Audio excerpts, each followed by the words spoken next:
What's up, scholars? Welcome back to another video. Today we are going to be going through some fall recommendations for books. It is now autumn. The month of October is here, so naturally, you know, it's spooky season time. The vibe of these books is just, it fits the season, it fits Halloween, and I have thoroughly enjoyed reading this book selection that I'm going to be talking about. So I hope y'all enjoy these as well. If you've read these books already, let me know what you think of them down below. I've kind of tried to do a wide variety of books. I have 4 main books that I'm going to recommend, and then 1 series I'll recommend, and some like honorable mentions per se of books that I think also fit the theme of this season. So let's go ahead and jump into the first book recommendation of this, and it is Flowers in the Attic.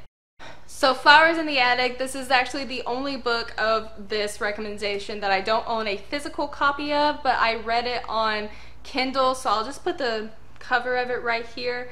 So Flower in the Attic by V.C. Andrews. Oh my gosh. I don't even have like the proper words to say what this is, but I would have rated this book about a 4.5 out of 5. So I think just my personal taste on this book is what keeps it from being 5 stars, just because some of it made me so uncomfortable, and like that's the whole point of the book, but it made me so uncomfortable that I don't feel like I can give it 5 stars, but I want to. It's an ordeal. But Flowers in the Attic is a book that has just, it's a classic gothic fiction book. It's a gothic horror book, and the themes in this book are just wild. In this book, there's psychological torture, there's containment, there's child abuse, gaslighting, family dynamics, psychological horror, there's death, there's murder, there is the atmospheric setting that just is super unsettling, and then there's incest and assault to add on top of all of that. The main characters in this book, we have Kathy, Chris, Corey, and Carrie. So Kathy is the second child, Chris is the oldest son, Kathy is the second born, the first daughter, and then Corey and Carrie are twins. So the whole premise of this book is, due to some circumstances, their mother takes their 4 children to go live with their grandparents, except there's a catch. Their grandfather doesn't know about them yet, so they have to stay up in the attic until it's the appropriate time for them to be introduced to their grandfather. The horror in this book is like a slow acting poison. It just slowly keeps building and building, and by the time you come to like this big realization, it's too late. The consequences are just that shocking. Even though you know something's coming, you know something's wrong, you can feel it, you're unsettled, still that big moment of, oh my goodness, this is it.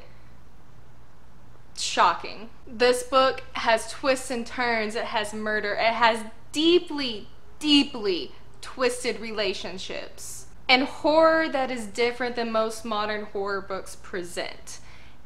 And it's that uniqueness that really gives it this just eerie and terrifying feeling to it. It's such an interesting read, and it's a very it's a very heavy read. It's a super heavy book, but I honestly enjoyed it. This was a book that I had read a long time ago when I was in middle school. I don't know how I was allowed to read this book when I was that young, but I did. And there's a reason it left an impression on me. So because it had been so long, I had to reread it, and I had forgotten so much of what happened with all the twists and the little details. It was still just as tense this time around as it was when I had first read it. So I think it's well worth the read. It's a very heavy book. There are very heavy themes in there, so just know that going in that you are in for some heavy, heavy content. But it's so worth the read. And that will bring us to our next book. So the second book on this recommendation is another by Yukito Ayatsuji. It is a Japanese literature book that it was actually made into a show, an anime that I had watched years ago, and that quite scarred me whenever I watched it. But I didn't realize it was from a book itself, so I picked up the book because I wanted to know the source material. And not only is the book different than the show itself, like most books tend to be, but oh my goodness, reading this is such an experience. First of all, I would rate this book a 5 out of 5. My rating is 5 out of 5. It is fantastic, cover to cover, amazing. The main characters in this book is Koichi Sakakibara and Mei Misaki. So I'm kind of, Mei is like a secondary main character. It mainly follows the perspective, or it does follow the perspective of Koichi, but we have a lot with Mei in there, so I'm adding her as a main character because she's one of the other ones that you see mainly. So the themes of this book, it is paranormal. It is a psychological thriller. It's a horror. It's with the setting of like a school, so it's the school life, and there is death, there's trauma, there is, to an extent, an unreliable narrator due to certain circumstances that I'm not gonna say. It's so eerie. It's such just an, like, this book is truly an unsettling read. If Flowers in the Attic was an unsettling read because of the heaviness in the themes, this is an unsettling read because of just the content of the atmosphere and what's going on. The book is creepy. Like, this is such a creepy story from start to finish.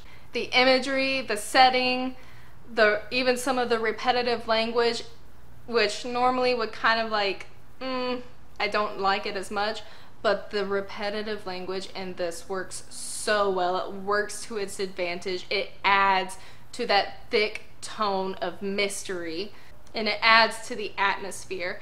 The visuals of like the dolls, like you can see it on the cover, like the visuals like this that you get in this book, and like the descriptions, the verbiage, all of it just culminates into this creepy and terrifying feel, because it just, from the very beginning, the way he forms this setting and this atmosphere just puts you on edge from the get-go. This book has twists and turns, many surprises, and the dark tones provide a thrilling and chilling, very chilling read. And the whole premise of this story is our main character, Koichi, moves to this school in Yomiyama, and he's in his 3rd year and in class 3, and there is something wrong with that class, but he has absolutely no idea what's going on the entire time and is struggling to figure out what's going on.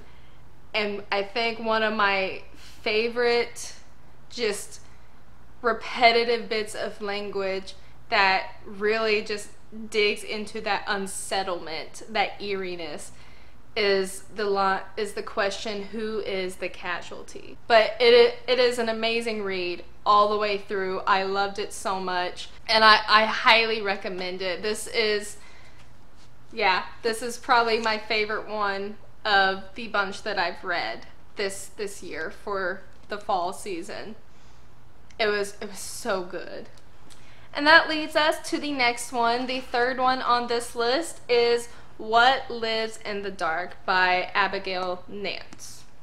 Yes, Abigail H. Nance. So I believe this is actually a debut novel from this author. I happened to stumble across it on Amazon when I think it was having a promotional sale, so I bought it because I was like, of course. And first of all, I loved the cover. The cover is what drew me in because like that looks beautiful and just super super enthralling for this season. So I picked it up, and I have to say, for a debut novel, this is really really good. So I think I would put this story at a 4 out of 5, a 4 stars out of 5. It was really really good, and it's a good setup, a good story, a good beginning in a sense. So the themes of this one, there is this big mystery theme. It's kind of a young adult fantasy romance. There's vampires. It takes some themes of like these secret powers and memory loss and more family dynamics. It is super super interesting. The main character in this story, her name is Alyssa, and watching her try to work through this kind of, she's not necessarily an unreliable narrator, she just has no idea what's going on and is trying to recover her memories as she's going through this story. While she's around people she kind of knows, but at the same time she doesn't really know anything about them, so it seems. And I really really like this book, and I like what the author did here with, she took this theme of vampires, which has been done so many times in novels and shows everywhere, and it's like a very interesting take, a very unique twist on vampires.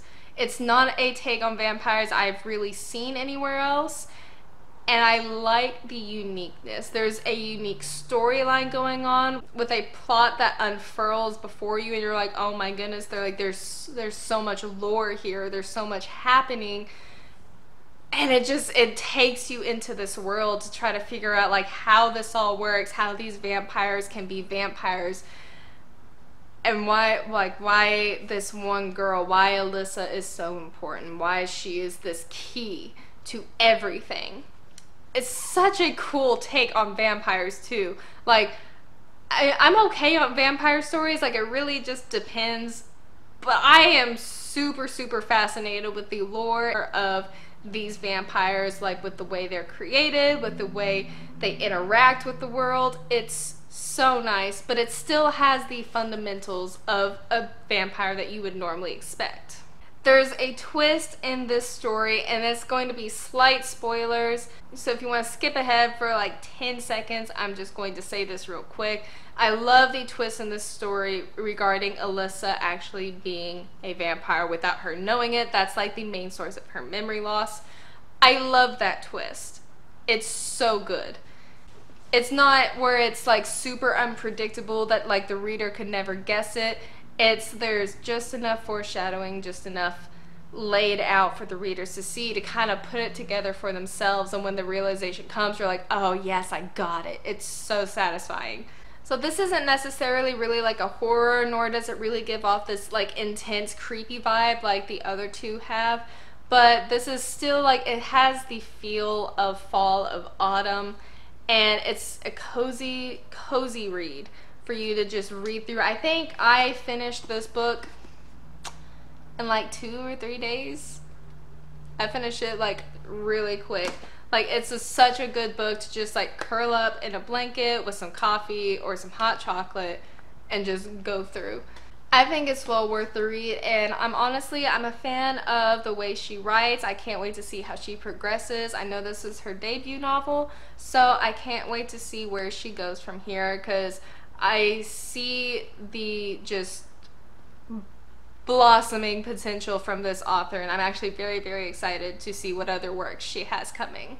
And so that brings us to our fourth book, the book I quite literally binged in one day. This is the wrong side. The book I binged in one day, The Wicked Sister by Karen Dion. Ma'am, talk about a messed up family. Oh my gosh. Okay, so yeah, I quite literally binged this book in one day. I flew through it. I was hooked. I could not put it down. So if I had to rank this one, this would be a 4.5 out of 5 as well. I was so close to, I'm still like slightly debating. Right now it's a 4.5. As I think about it more, this might creep up to just a 5-star review on my end because it's just that good. But wow. Yeah. I can see why this is, you know, like a best-selling mystery, a best-selling thriller. So this book has a whole lot of different themes that kind of coincide with a lot of the themes we found in our other books.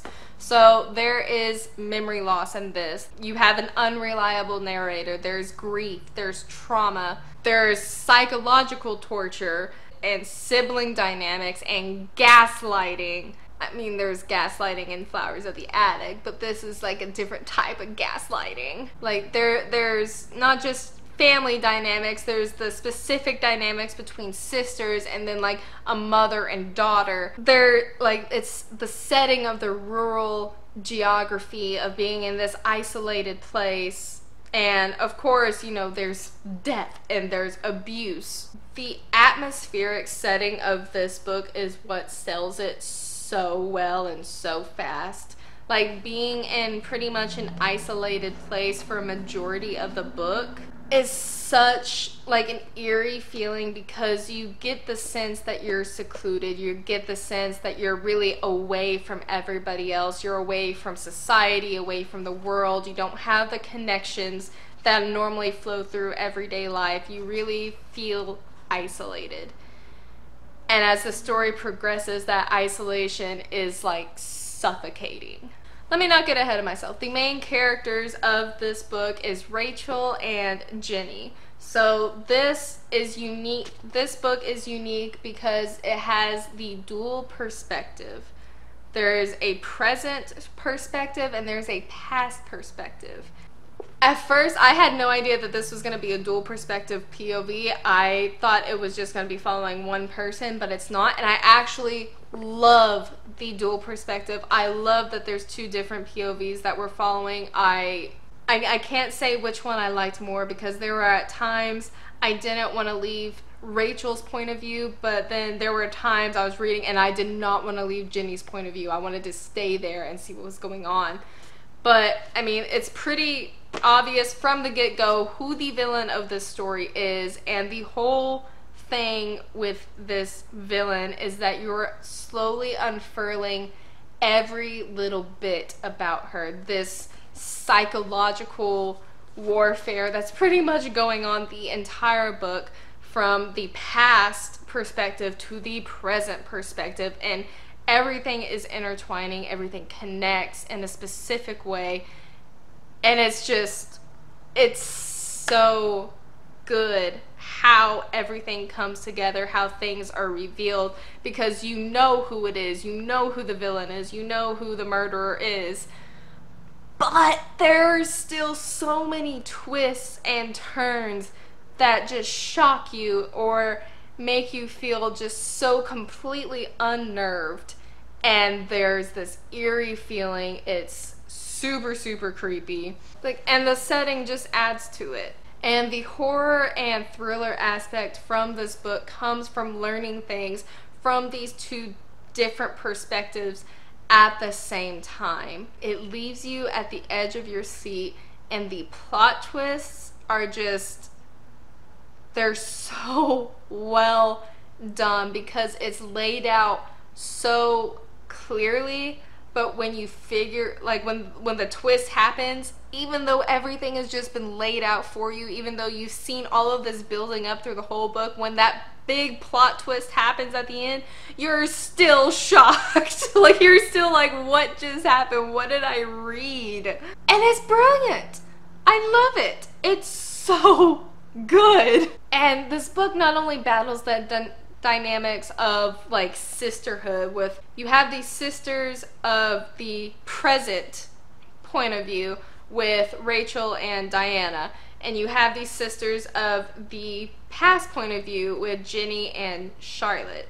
And the way they intertwine, the way they overlap, the way those dynamics are similar but are so very, very different. it's just crazy. But not only do you have that, you have the dynamic of a parent with her child, like a mother and daughter, and how the psychological part of this thriller comes from like a mom trying to decide like how she could have raised her daughters better, how she was supposed to handle this specific daughter of hers, this moment, these actions. Like, that dynamic is insane. I could talk so much about this book, but I don't want to spoil anything for readers who haven't read this yet, because it's so good. This is probably one I am going to read again just to see these characters again.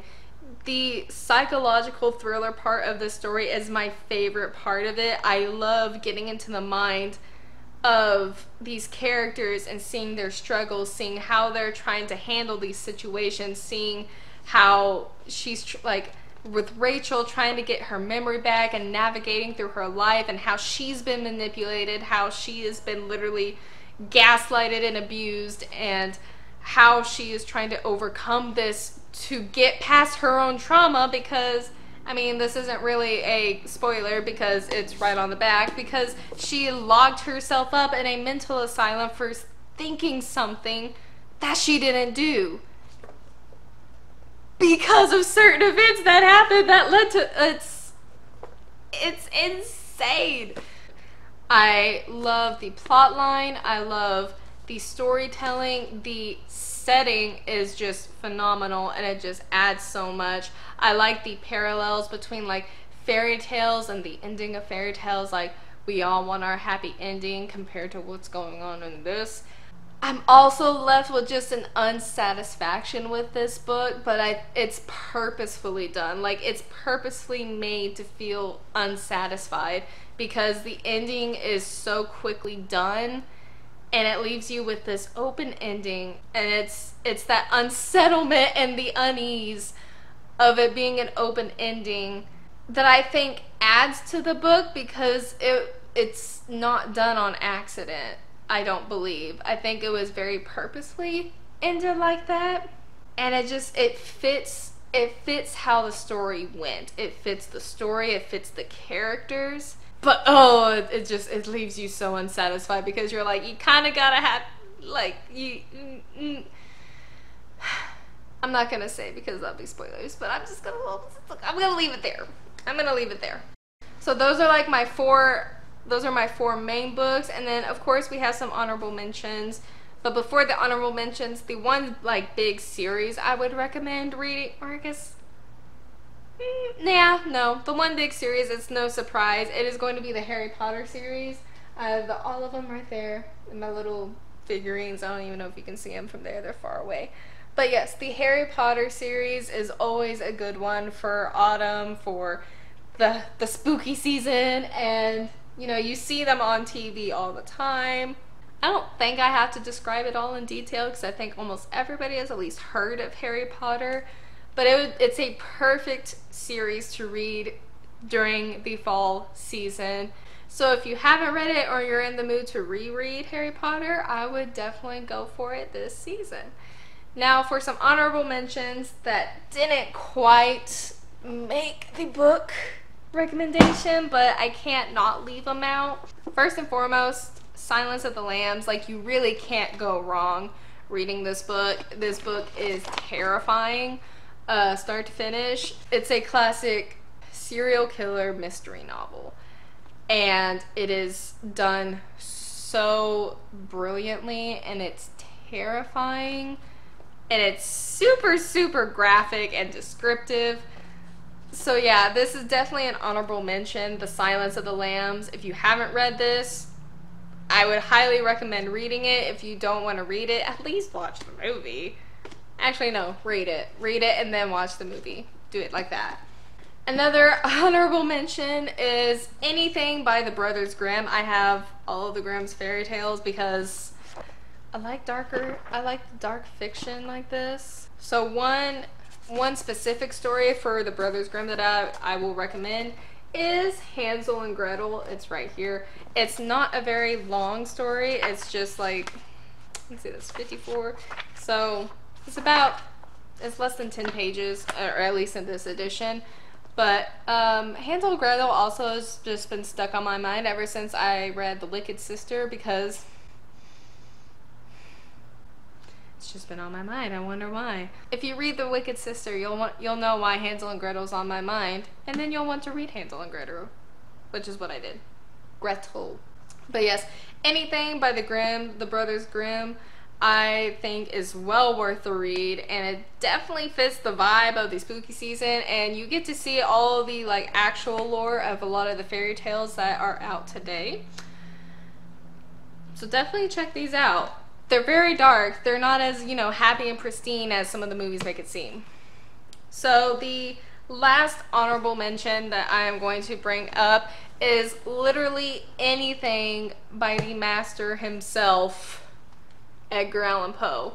I am that person who owns every single one of his works, and I'm not even one bit ashamed of it. This book weighs so much. But anything by Edgar Allan Poe is sure to just be very eerie, very unsettling, and it's going to put you on edge. It's going to terrify you. But other than, I'm sorry, I just have to brag for a second. Look at how pretty this is. Look how pretty. Okay, I'm done bragging. Kind of. So anything by Poe really is going to be just a masterpiece. And I mean, you have classic stories like The Pit and the Pendulum, which is just eerie. Or you have the most famous one, The Telltale Heart, with, you know, the raven. I mean, it's what he's most famous for, but there's so many good stories like Murders in the Rue Morgue. There is The Fall of the House of Usher, The Mask of the Red Death, The Owl Portrait. I'm telling y'all, anything, I'm gonna start reading this again. Okay, anything by Poe just screams spooky season. Anything by Poe just screams autumn and this spooky season, this unsettling, darker vibes.